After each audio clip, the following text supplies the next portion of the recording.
couple trying to make it in America's heartland. They both had kind of had a hard life, and together they were able to make each other stronger. They were in love, and they did have future plans to get married. But their dreams are cut short by a horrific tragedy. They had been shot multiple times. There was large amounts of blood. The scene was a slaughterhouse.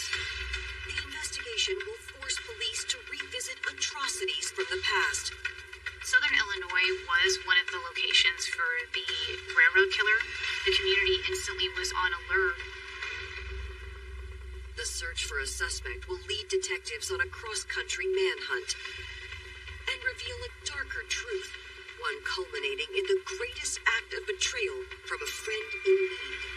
She has nobody, and I really didn't have anybody. We just didn't want to lose each other, so we were going to do whatever it took. Their plan was that they were going to be together in eternity. These two young people's lives were thrown away for what? Nothing. Poor people basically died that day. I feel so terrible for what happened. I know I should have stopped it. I should have done so many other things.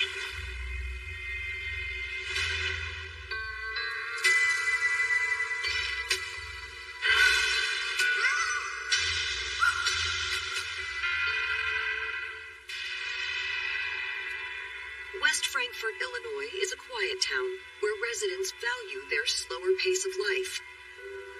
West Frankfort is a small, tight-knit, charming community, the sort of place you'd want to raise a family. It used to be a big coal mining area. Most people know each other there. But on October 19th, 2009, the town's laid-back and friendly veneer is shattered when West Frankfort 911 dispatchers receive a panicked call from a family member of 32-year-old local resident Terry Seebeck.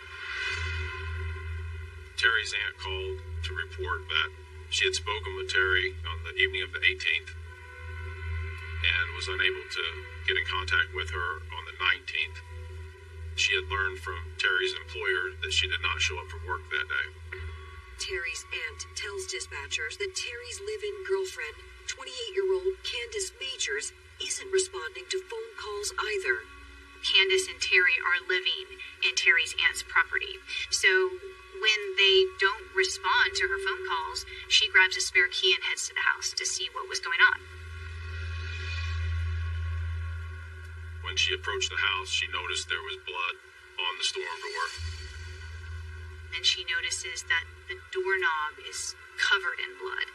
And she doesn't even walk in. She just calls 911. When responding officers arrive on the scene, Terry's aunt gives them the key. When they try to enter the front door, the officers immediately encounter resistance. As I pushed the door open, approximately 5-6 inches, toes came beneath the door, and you can see the blood on them.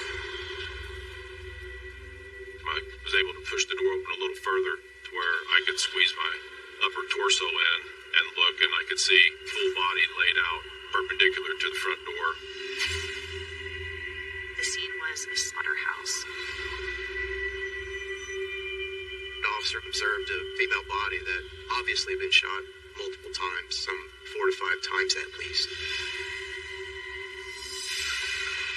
As police step into the room, they quickly realize there's a second female victim.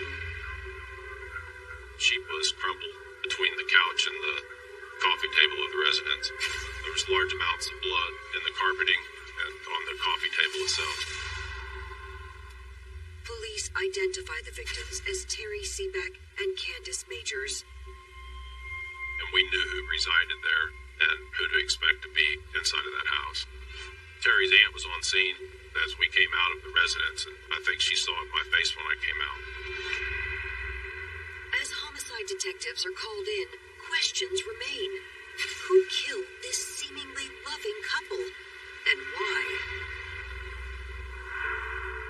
Since 2007, Terry Seebeck and Candace Majors had been supporting one another, both in life and in love. Both single mothers, the women had faced adversity growing up in small-town Illinois. and had bonded over staying sober for nearly a decade. Candace was a ball of life. She was a very bright, intelligent girl. Candace had a beautiful smile that lit up the room when she walked in. She had so many positive things going for her, but she got into meth really bad for a while. She would go out and start partying and go on binges for 3 or 4 days.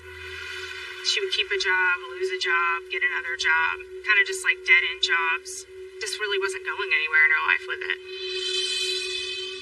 After losing custody of her 2 children, Candace knew she needed to make a change. That's when she met Terry Seebeck. Terry was older and wanting to get her life together at that point. She was fighting to get custody back of these children that she had lost. She was just kind of down and out, needing help, and didn't really have anybody because most of her family has passed away or not around.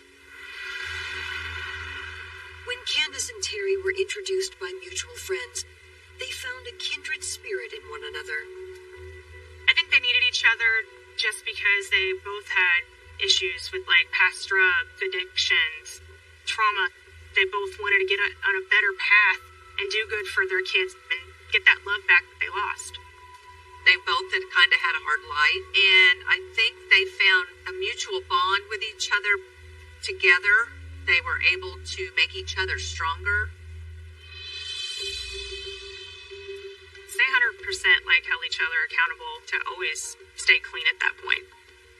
So at the beginning of 2007, they became really close, like right after that, and moved in together. Terry started the job painting with her father. Candace had gotten herself enrolled in school to be a radiologist.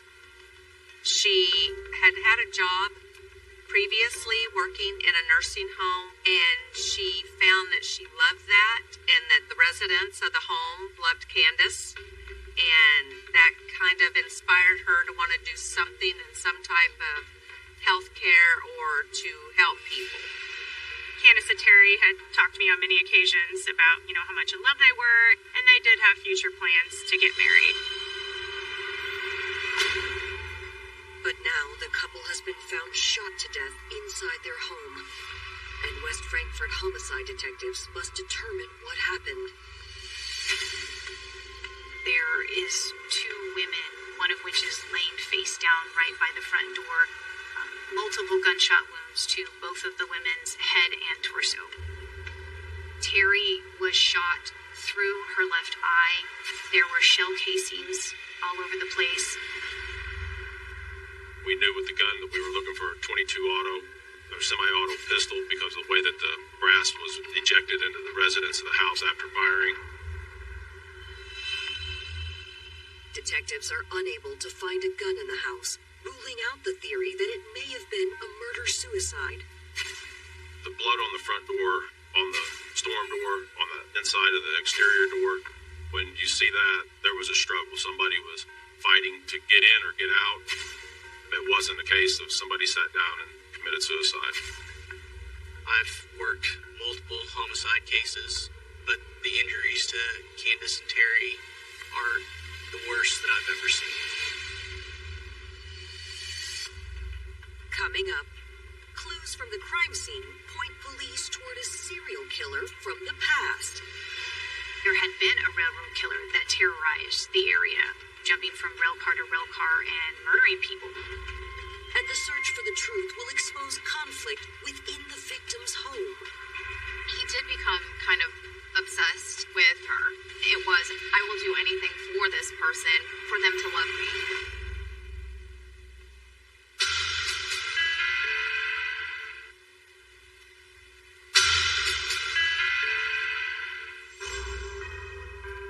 In West Frankfort, Illinois, police have discovered the bullet-riddled bodies of 32-year-old Terry Seebeck and her girlfriend, 28-year-old Candace Majors. As they process the crime scene, detectives try to figure out what the killer's motive might have been. To begin looking around to see if somebody might have gone in to rob them of valuables or drugs, if they would have had those in their possession. We had to cover every angle of who might have done this and why. There were signs of robbery. Both of the victims' credit cards and IDs were missing, to Terry's aunt, Terry's gold Chevrolet Impala is also missing from the driveway. At this point, our biggest piece of evidence that we're missing would be the vehicle. And it's either going to contain items of evidentiary value or contain the killers. And so that was our primary focus, was to find that vehicle.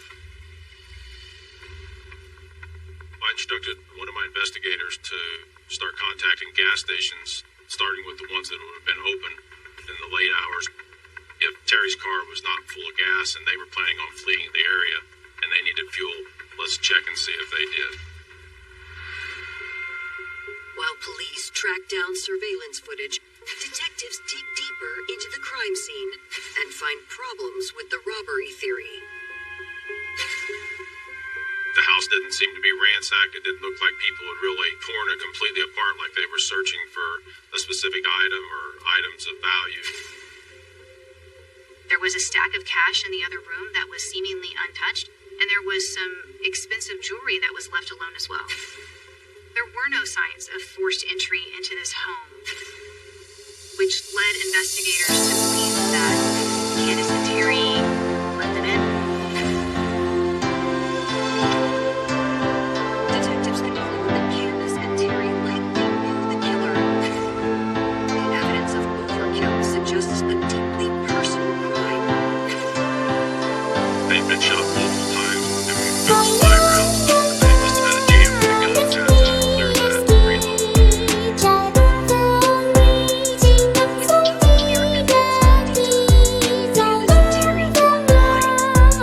Detectives contact their families and bring them devastating news. I thought everything was going great. They both were working. The car they had bought was, a nice car. They were paying their bills. They were going to school. They were living the typical normal life. So it was very much a shock. I thought maybe drugs, because whenever you deal with certain people and drugs and things like that, things can go bad.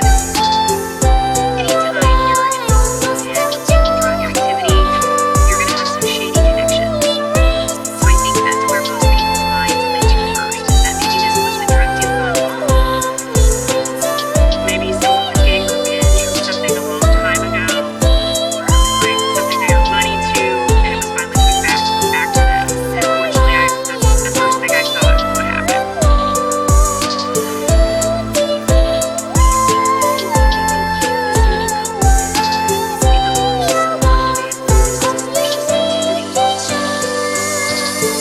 We started with neighbors to see what they had seen in the area, and we'd find out a little bit of information on Candace and Terry's residence.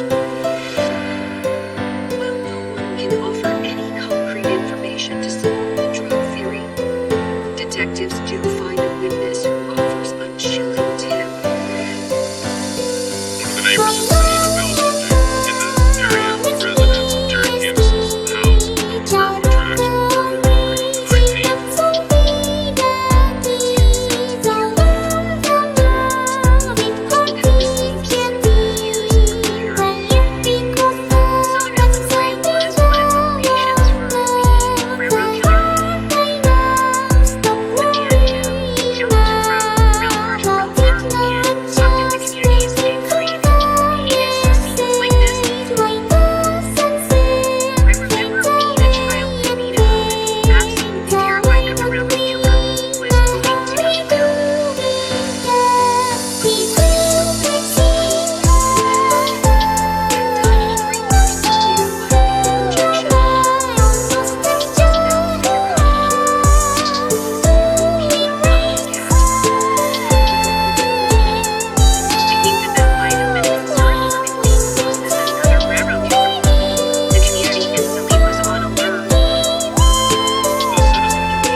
When police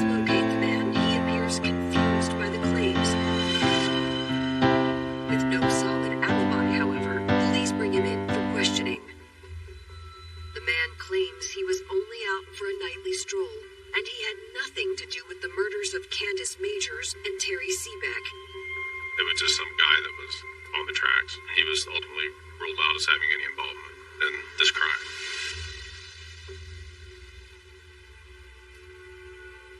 As detectives continue digging into the couple's lives for clues, their friends offer police their first real lead. They told us that Terry and Candace had a couple that they had allowed to stay with them because they had fallen on hard times and needed a place to stay, and they had been residing with them for a couple months. Friends identify the couple as 19-year-old Afton Ferris and 29-year-old Michael Schaller. We didn't find anything in the residence at the initial search, to state who they were, because their belongings were gone, which was concerning. But friends reveal that Afton and Michael had moved out of Candace and Terry's house on October 18th, after conflict had developed between the two couples.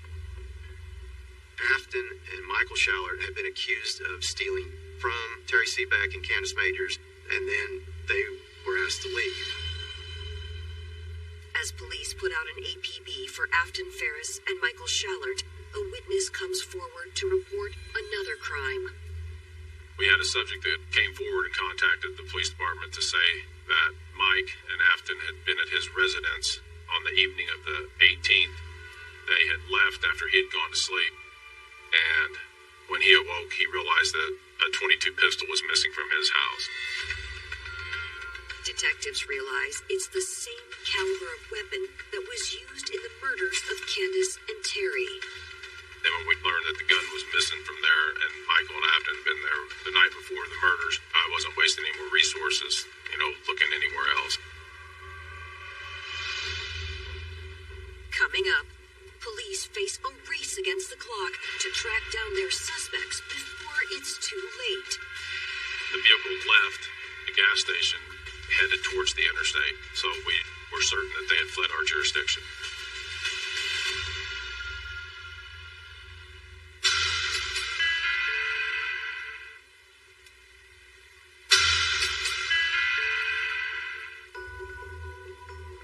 Less than 24 hours into their investigation, police in West Frankfort, Illinois are searching for 29-year-old Michael Schaller and 19-year-old Afton Ferris in connection with the murders of their friends and former roommates, Terry Seaback and Candace Majors. We had learned Afton's driver's license was issued out of the state of Wyoming, and Michael Schaller had ties out Colorado, Wyoming also. So we kind of suspected that that would be a familiar place for them that they would be fleeing to. Detectives track down Michael's family in Cheyenne, Wyoming, but they say they haven't heard from him. When detectives ask the family about Michael's connection to Terry and Candace, they learn Michael had been close friends with Terry for years. Friends had a hard time believing that Michael was capable of doing anything violent, especially to Terry and Candace. Michael is a kind and caring person. He has always been the type to give, the shirt off his back for somebody else. Michael Schaller is from a good family. He's the oldest of two children, born in 1979. His friends describe him as kind-hearted and compassionate and a good guy who just happens to fall in love really easily. He had his first kid when he was 15 years old. That, in and of itself, kind of had a huge impact on the trajectory of his life. He was barely able to have a work permit, let alone have to raise a child. Detectives learned that over the years, Michael had wandered state to state, searching for stability. He was something of a drifter. Someone who could not hold down a job. Someone who was looking for someone to take care of him in an emotional sense. When he landed in West Frankfort, Illinois, he had quickly struck up a friendship with Terry Seaback, who offered him a place to stay. She said she was trying to help get him back on his feet. They were together, every day, hanging out, doing all the normal stuff that, best friends do. He seemed to be making a life, and he seemed to be doing really, really good. And then he came back to Cheyenne. After returning home to Wyoming in 2008, Michael met 18-year-old Afton Ferris. Like Michael, Afton had been searching for a place to call home. Afton Ferris grew up in the foster system. She was in and out of homes. She ran away multiple times. Despite all odds, at the age of 18, she became valedictorian of her high school class.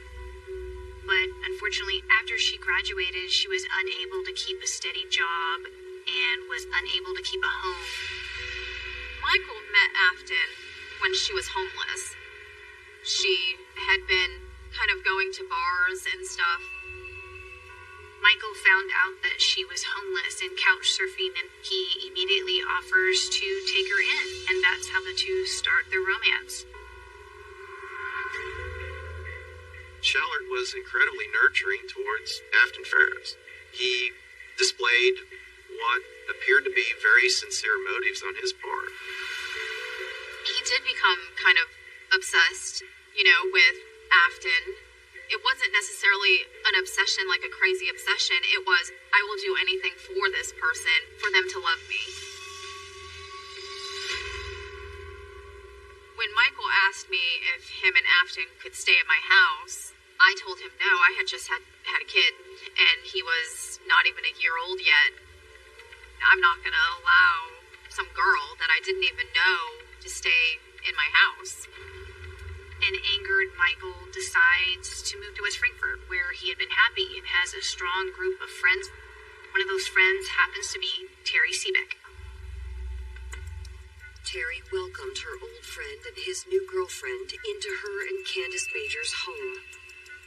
They, took my brother in when he needed a place to stay, and that was pretty nice of them to do that. But police learned that it wasn't long before tensions erupted between the two couples. About a month after they had moved in, I spoke with Terry on the phone, and she just seemed really frustrated, saying some of their things had came up missing. Small articles, I think it was probably like some pieces of jewelry or money. It was just small things. She told me that no one else had been in the house. Terry and Candace believed that this couple has began stealing items from them and that they were going to ask them to move out of their house. Eventually, they packed up Afton and Michael's things and put them on the front porch and asked them to come pick them up. I know how Candace is. She's hot-headed, and if she was angry because she had pinpointed what they did, she would push them right out. That's just how she was. She would give you one chance and she was done with you. And I wouldn't blame her. Less than 24 hours later, Candace and Terry were found murdered. Police know they need to track down Afton and Michael immediately. Less than 48 hours into their investigation, police get a tip that Terry Seebeck's missing Chevy Impala has been spotted on a gas station security camera. Gas station footage near the crime scene revealed the stolen vehicle pulling up to the pump near the interstate. And guess who happens to walk out? Michael Schaller to pump gas. There was a person in the vehicle that remained in the front passenger seat of the vehicle. From her body style, it looked like it appeared to be a female. While the blonde sitting in the passenger seat doesn't ever get out, she does match the description of Afton Ferris. It's a valuable piece of information because the vehicle left the gas station. We could watch it as it left on the roadway headed towards the interstate, which is only like a block and a half from the interstate. So we were certain that they had fled our jurisdiction. Detectives speak to gas station employees to see if they have any additional information on the couple. The clerk remembered Schaller coming in the night before. They remember he was in a hurry, and he used a credit card that was in the name of Candace Majors, but actually signed his own name on the ticket. Detectives subpoena records for the stolen credit cards, hoping to track the missing couple. The police are able to watch Michael and Afton travel out west by the credit card transactions on one of the stolen victims' credit cards. Sooner or later, they're going to not use the card, but as long as they're using it, that's great for us. On October 21st, 2 days after the bodies of Candace and Terry were discovered, the credit card activity stops in Larimer County, Colorado. When detectives ask Michael's family if Michael has any connections there, they catch a break. The marshals in Larimer County, Colorado had learned that Michael Schaller had a friend who resided in a trailer park in Fort Collins, Colorado. A surveillance on that residence identified a Chevy Impala, which is the type of vehicle that Terry Seebeck owned. Now that we see that what we're pretty certain would be the vehicle in this trailer park, those departments establish a surveillance in there to make sure that Michael and Afton are at this residence. It's kind of a complicated surveillance because you're in a tight-knit community where the same people come and go daily, and they know who should be there and who shouldn't be. The homes are in such close proximity to each other, it makes it really hard for police to go unseen. Coming up, as authorities take their positions outside the trailer, they brace themselves for a standoff with two desperate killers willing to do anything to remain free. This is a double homicide, and they're taking no chances with these individuals who are believed to be armed and dangerous.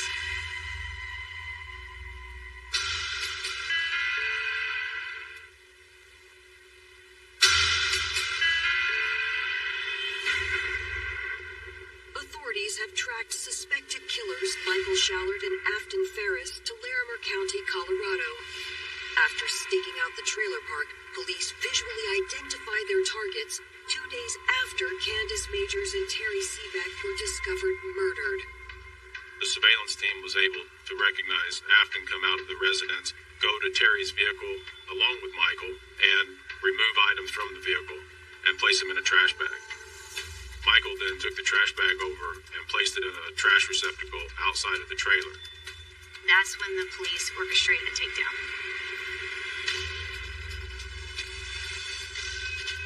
The SWAT team uses a stun grenade to temporarily disorient Michael and Afton.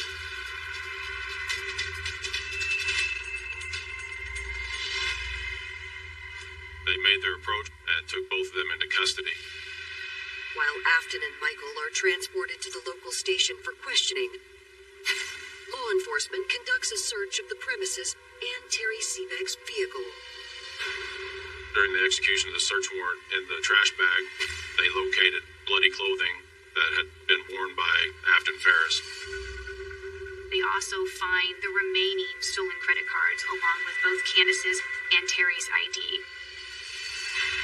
In the execution of the search warrant on the trailer, they found a black purse that was Afton's purse, and inside the purse they found a black Ruger .22 semi-auto pistol.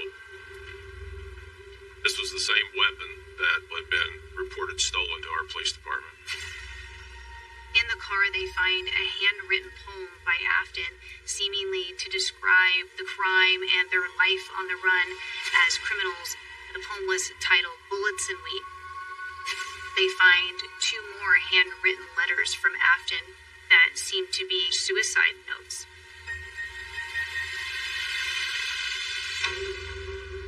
Hoping for a confession, detectives decide to confront Afton first. Afton, my name is Joe Tharp. I'm the chief of police in West Frankfort, Illinois. This is Captain Mike Dinn, West Frankfort Police Department. I'll tell you everything. Just Okay, so hang on a second. can you at least just tell me how you guys found us so fast? When detectives confront Afton about the murders, she immediately breaks down and explains Terry and Candace had been accusing her and Michael of theft. They're like, well, we just kicked you out because we don't trust you anymore, and we didn't have anywhere to go. Like, I've got no family. I've got no family. Afton told us that on the night of the 18th, they had been told by Terry and Candace that they were being kicked out of the house. They went to a friend's house, had some drinks, played cards, knew that this friend had a pistol in his house. The friend passed out. They stole the pistol from the house and the ammunition, and they left.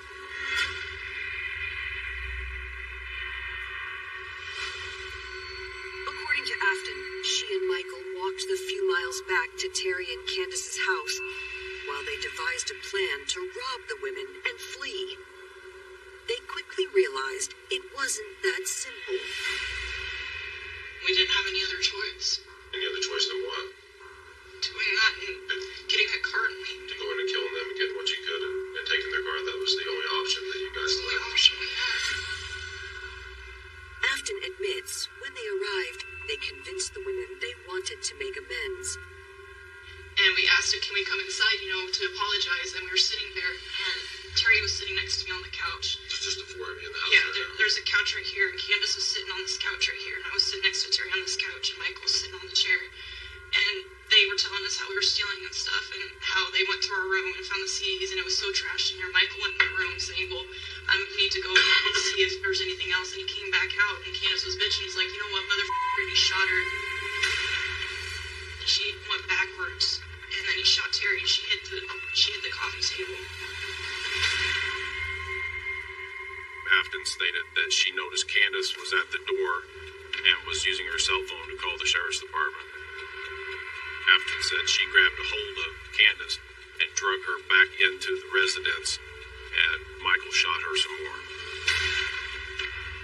Terry, she was moaning and groaning, and I told him to give me the gun, and I shot her in her left eye.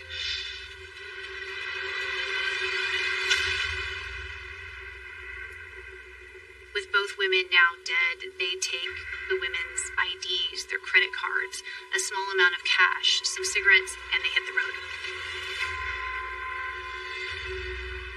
But according to Afton, her and Michael's dreams to ride off into the sunset together quickly faded. Afton says that Michael's been an emotional mess ever since the murders and that the plan was to just commit suicide. That they just wanted to be together, whether that was in life or in the ground. From the moment she walks into the room, she has no remorse and takes no responsibility for what was done. The reason why I did this is my life has been f***ed up, and just there's nothing for me to live for. I've got no family, I've got no friends, it's just Michael, and it's just, I've got nothing to live for, With Afton's confession in tow, police sit down with Michael Schaller. Michael's demeanor is very different from Afton's. He tells law enforcement that he never intended to kill anyone, that he just wanted to rob them. I'm not the type of person to do anything like that. I've never hurt anybody in my life. I just had nowhere to go.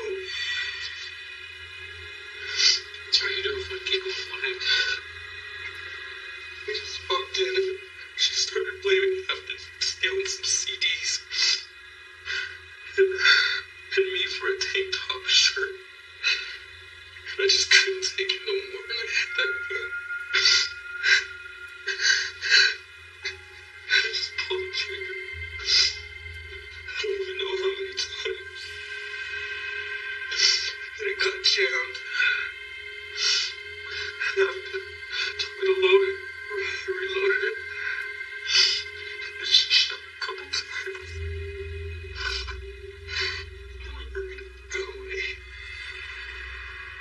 Michael says he and Afton needed the money so they could be together and that they had no other choice but to do what they did. I didn't want to lose Afton because that's all we've had. She has nobody, and I really didn't have anybody. And we just didn't want to lose each other, so we were going to do whatever it took. They felt like this was their best opportunity to start a new life together. Following their confessions, Michael Schaller and Afton Ferris are both charged with 2 counts of first-degree murder. News of their arrest stuns those who knew both couples. I was sick. I was mad. I was every emotion you could have. Makes no sense. There was no reason for it. I mean, it was surreal. It's something that, you see on TV. Like, you don't think that would ever happen in real life. Both Michael and Afton plead not guilty, hoping a trial will save them from a possible death sentence. At the time when they were charged in Illinois, the killing of 2 people made you eligible for the death sentence. Knowing that the murders were possible death penalty. It was like the moment that I knew life wasn't going to be the same. Coming up, as one narrative begins to shift, prosecutors question whether justice will be served. She was trying to make it sound like she didn't want to go against what his wishes were. And Michael Schaller tells his story in an exclusive prison interview. This whole thing started because I fell in love with somebody. They didn't deserve it. They were my friends.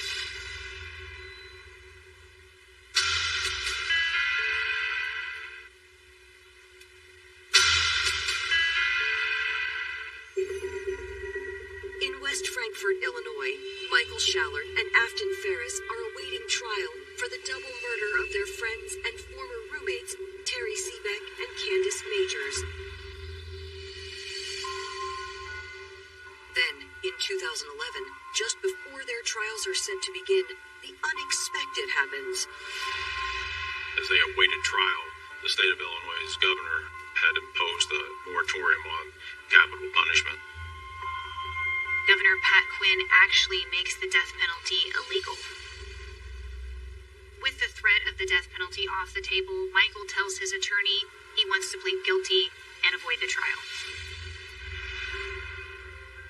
He decided he wanted to change his plea to guilty to the 2 counts of first-degree murder, and he did so.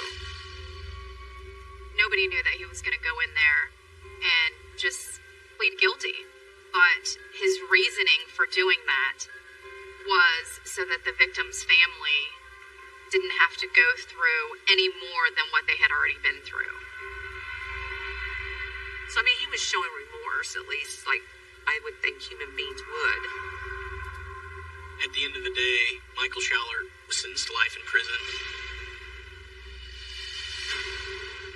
In July 2011, 2 years after the murders of Terry and Candace, Afton Ferris's murder trial begins. The prosecution painted Afton as a cold-hearted killer. The defense tries to lay the blame completely at the feet of Michael Schaller. When Afton takes the stand to testify, she paints a much different picture than the one she had described in an interrogation room. Afton says that she looked on in horror as Schaller killed her friends, and that she originally lied in her confession tape to protect the man that she loved. Afton blamed everything on him. She was trying to make it sound like she didn't want to go against what his wishes were. She was very stoic, no sign of much emotion at all, even when she attempted to muster some up and really couldn't. The jury ultimately sides with the prosecution. Afton Ferris was found guilty of both murders. She was also found guilty of armed robbery and home invasion, and she was sentenced to life in prison plus 120 years. I was relieved, but I was sad because these 2 young people's lives were thrown away for what? Nothing. 4 people basically died that day. If I could, turn back time 11 years, I mean, maybe I would have allowed my brother to stay in my house. Maybe it wouldn't have happened. I believe that if the 2 of them hadn't got together, that Candace and Terry would still be alive. I would want to say I am disappointed that I have not got the chance to see what Candace might have become. I guess I would want to tell Afton and Michael that I don't understand what you did. Threw your life away, but I'm not going to let that dominate my life. I have to keep going and just cherish the memories I do have. From his prison cell, Michael remembers Afton 10 years later, and how their all-consuming romance triggered a deadly betrayal among friends. This whole thing started because I fell in love with somebody. It was like love at first sight. And every day I just got more and more obsessed with her. I mean, there's always going to be something in my heart for her. She was a big part of my life, and that was the most intense love that I ever had. I feel so terrible for what happened. I think about it every day. accept all the responsibility for my part. They didn't deserve it. They were my friends.